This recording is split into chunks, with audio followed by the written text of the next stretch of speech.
नीतीश समकरण कभी ये डाली बैठना, कभी वो डाली बैठना, इसका जवाब जनता भरपूर देने जा रही है कि हवा देने वाले ब्राह्मण बाहुल फलाने ब्राह्मण नेता की कोई जात होती है।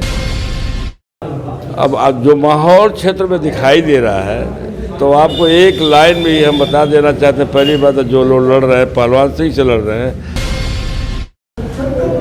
उत्तर प्रदेश में आगामी विधानसभा चुनाव की जो सरगर्मियां हैं वो अब अंतिम चरण में हैं। आपको बता दें, हम इस वक्त गोरखपुर जनपद के चिल्लूपार विधानसभा सीट पर। चिल्लूपार गोरखपुर ही नहीं, पूरे यूपी की चर्चित सीटों में से एक मानी जाती है।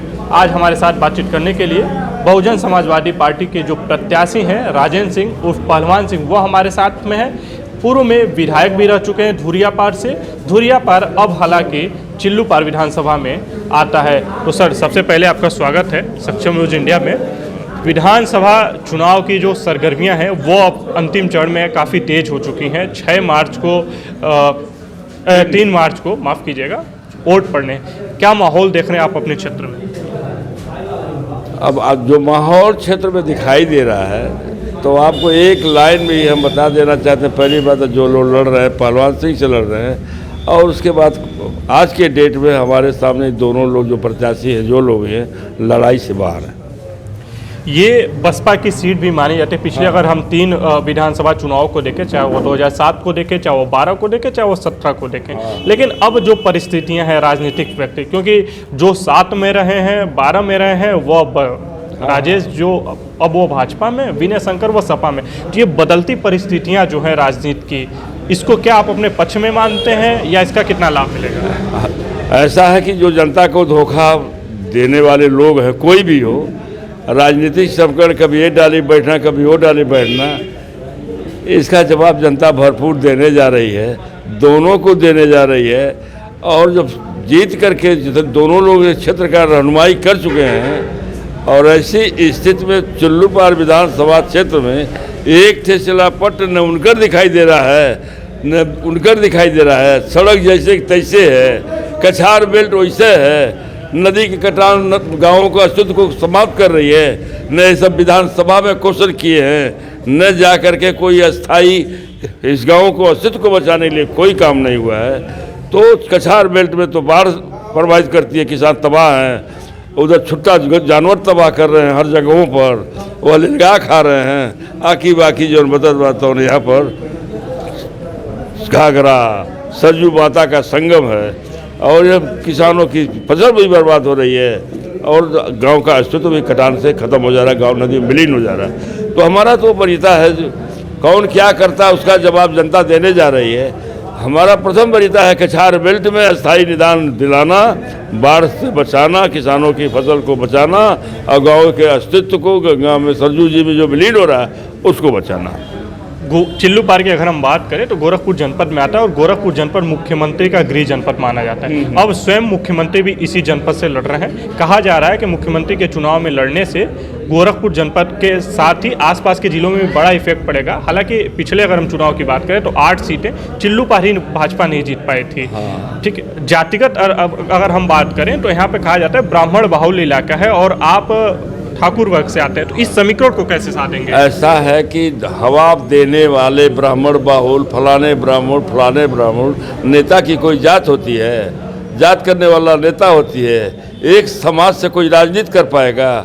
झूठे हवा दे रहे। हमारे पास तो उन लोगों से अधिक ब्राह्मण हमारे पास है, उन लोगों से अधिक ब्राह्मण तो हमारे पास है। कौन जात नहीं है? ब्राह्मण नहीं है, यादव नहीं है, मुसलमान नहीं है, कि कहार कुहार नाई धोबी पासी दाढ़ी कट, जितनी जातियां हैं, हर जात का आशीर्वाद और स्नेह प्यार हमको मिल रहा है। तो वो तो वोट की राजनीति करने वाले, जाति राजनीति को हवा देने वाले, और उसका लाभ ले करके अमुक जातियों को धोखा देने वाले, जिस समाज से ये लोग आते हैं, दोनों लोगों की बात करते हैं। और दोनों लोगों ने दोनों लोग ब्राह्मण समाज को भी ठगा है, और साथ ही साथ जनपद में पूरी जनता को ठगा है, कोई काम नहीं किया। मुख्यमंत्री का शहर है, कह रहे हैं कि बहुत सारे काम किए हैं हमने, गोरखपुर में भी बहुत सारे कहा क्या मुख्यमंत्री कहाँ किए हैं? चिल्लूपार में तो गड्ढे दिखाई दे रहा है, यहाँ कौन काम भइल बा? यहाँ तो कुछ नहीं दिखाई दे रहा है। अब जहाँ किए होंगे तहाँ किए होंगे। यहाँ तो चिल्लूपार जो ये समझिए गोरखपुर जनपद के दर्शासन का चीज माना जाता है, क्षेत्र माना जाता है। यहाँ तो न कोई विकास नहीं हुआ है। अब हम कैसे कह रहे हैं कि यहाँ विकास हुआ है? आप भी टहल रहे हैं, देख रहे हैं कौन विकास है। अरे विकास नहीं हुआ यहाँ जनपद नहीं, क्षेत्र के साथ, जनता के साथ छल करके यहाँ पर इनके साथ धोखा दिया है, विश्वासघात किया है। उसका जवाब यह 3 तारीख को जनता बताने जा रही है कि धोखेबाजों की दवाई क्या होती है। राजनीति की अगर हम बात करें, प्रचार प्रसार की, कहा जा रहा है, ऐसे एक माहौल भी बनाया जा रहा है कि बसपा जो है वो पूरी तरीके से मैदान में नहीं आ रही है। बसपा का शीर्ष नेतृत्व देखिए, बसपा का सुनिए, हमारे बसपा का 26 तारीख को बहन कुंवारी मावती जी 26 तारीख को कार्यक्रम करने जा रही है गोरखपुर, लगा उनका कार्यक्रम। और हमारे बसपा के जो मतदाता हैं शांतिमय ढंग से रहते हैं। आज जौने दिन वहाँ पर वोट पड़ता है वो लाइन लगा करके इतना हाथी की बटन दबा देते हैं। ये परंपरा यहाँ की है। और हथियार बटमिया नीली हो जा रही, पहचान हो जा रहा कि कहाँ का बूथ है, समझ रहे हैं। यहाँ के जे बार लोग जीत गए बाटे, हथियार जीतल बाटे, जो सही है। आज छल कर करके चले गए, भाग करके चले गए, तो उसका जवाब भी जनता खोजती है ना, कैसे दिया जाए। वो 3 तारीख के मालूम हुई, जब 10 की काउंटिंग हुई तो चिल्लू पार का उत्तर प्रदेश में इतिहास कायम होगा कि इतने मतों से कोई भी नहीं जीता था। ये जनता मन बना चुकी। आखिरी सवाल, किससे लड़ाई देखने पर?